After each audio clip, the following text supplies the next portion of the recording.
Este é o programa Esperança Viva, apresentando a palavra de Deus que é viva e eficaz. Ouça agora a mensagem da palavra de Deus com o pastor Newton Lima. Olá, querido ouvinte, que a graça e a paz de Jesus estejam com você. Uma alegria muito grande poder falar com você nesse momento. O título da mensagem de hoje é A Natureza do Homem. Como é a natureza do homem? Afinal, o homem é mortal ou imortal? Quando estudamos cuidadosamente as Escrituras, encontramos a revelação de que Deus criou o homem para conferir-lhe imortalidade, ou, em outras palavras, para viver eternamente. Mas este bem seria dado após um tempo de prova. Como ser moral, livre, isto é, dotado de livre-arbítrio, devia o homem demonstrar primeiro a disposição de obedecer ao seu Criador, de viver em harmonia com os santos princípios do governo divino.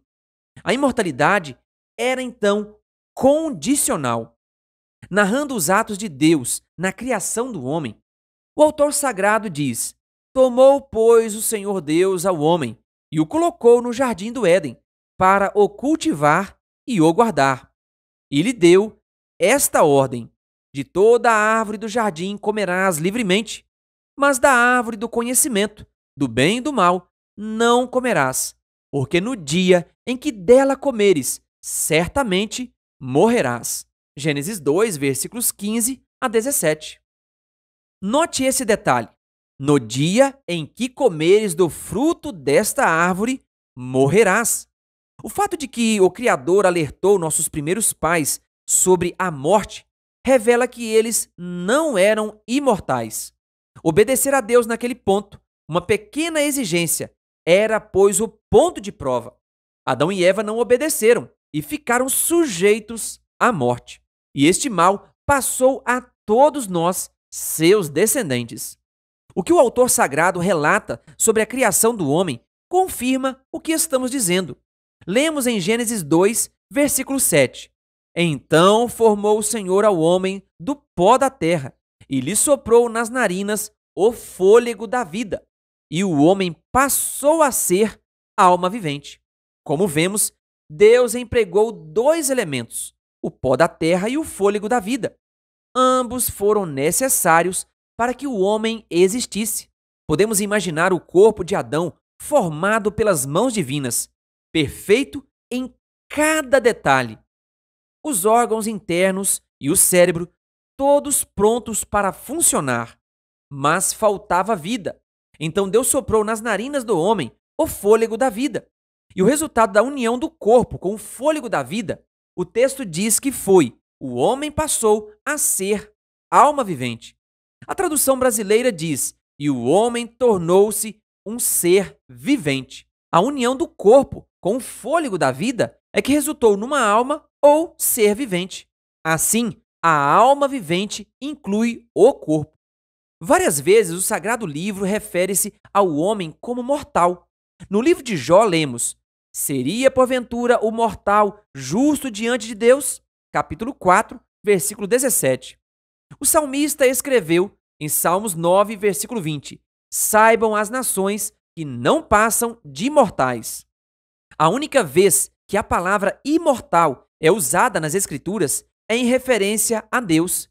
Se somente Deus possui imortalidade, segue-se que nós, homens, não a possuímos. Somos mortais. No original hebraico do Antigo Testamento, emprega a palavra nefesh, que quer dizer alma, ser vivente, 752 vezes. A palavra ruach, espírito, 400 vezes. No original grego, o Novo Testamento emprega a palavra pneuma, espírito, 385 vezes. A palavra psique, que quer dizer alma, ser vivente, 105 vezes. Então, temos um total para as quatro palavras de 1.642 vezes. Em todos esses casos, nenhuma dessas palavras é acompanhada da expressão imortal. Isso seria estranho se de fato a alma ou o espírito fosse imortal. Se as Escrituras não ensinam a imortalidade do homem, de onde veio a crença nela? O professor Leroy Fromm mediante profundos estudos, escreveu o tratado A Fé Condicionalista de Nossos Pais. Neste tratado, ele afirma que o postulado da imortalidade vem de conceitos das religiões étnicas da Índia, da Pérsia e do Egito. Esses conceitos foram abraçados por poetas da antiga Grécia, adeptos de variados cultos e religiões de mistério. Por fim, eles foram fundidos por Platão, considerado o maior dos filósofos gregos, numa complexa doutrina da imortalidade da alma, com distinção entre alma e corpo e identificação da alma com a mente. Cerca de 150 anos antes de Cristo, o postulado da imortalidade penetrou no judaísmo através de Filo, judeu filósofo de Alexandria, que, alegorizando o Antigo Testamento, fundiu as ideias de Platão com doutrinas do judaísmo. E por volta do ano 180 de nossa era, a crença da imortalidade da alma penetrou na cristandade, sendo Atenágoras, filósofo grego que abraçou o cristianismo e exercia certas funções em Alexandria, o primeiro escritor cristão a esposar a doutrina platônica da imortalidade da alma. Essa crença passou depois a influenciar cristãos do norte da África, entre eles Tertuliano de Cartago, Orígenes de Alexandria e Agostinho de Hipona. Por volta do ano 600 da nossa era, a crença da imortalidade do homem, provinda de Platão, havia se propagado entre os cristãos. Porém, a Bíblia ensina que o homem é mortal, candidato à imortalidade, o que quer dizer que a imortalidade é condicional. Se a imortalidade é condicional, o que devemos fazer para alcançá-la? O precioso bem perdido pelo pecado é posto ao nosso alcance mediante o Salvador do pecado, o Senhor Jesus Cristo. A Escritura diz: porque Deus amou o mundo de tal maneira que deu seu Filho unigênito, para que todo o que nele crê não pereça, mas tenha a vida eterna. João 3, versículo 16. Se cremos em Cristo, se o aceitamos como nosso Salvador pessoal, somos perdoados e libertos do poder do pecado. Então, no dia final, ao voltar o Senhor para receber os vencedores, seremos vestidos da imortalidade. São do apóstolo Paulo as palavras: nem todos dormiremos, mas transformados seremos todos, num momento, num abrir e fechar de olhos, ao ressoar a última trombeta. A trombeta soará, os mortos ressuscitarão incorruptíveis e nós seremos transformados, porque é necessário que este corpo corruptível se revista de incorruptibilidade e que o corpo mortal se revista de imortalidade. Então se cumprirá a palavra que está escrita: tragada foi a morte pela vitória. 1 Coríntios 15, versículos 51 a 54. Aí está, o vencedor do pecado receberá imortalidade quando Jesus voltar. Querido ouvinte, você deseja receber de Jesus a imortalidade quando ele voltar? Você deseja entregar a sua vida nas mãos de Deus e se preparar para este momento, quando adentraremos a vida eterna? Se é esse o seu desejo, eu convido você a orar comigo agora. Abra o coração e deixe Jesus habitar em você, pois a Bíblia diz: quem tem o Filho tem a vida.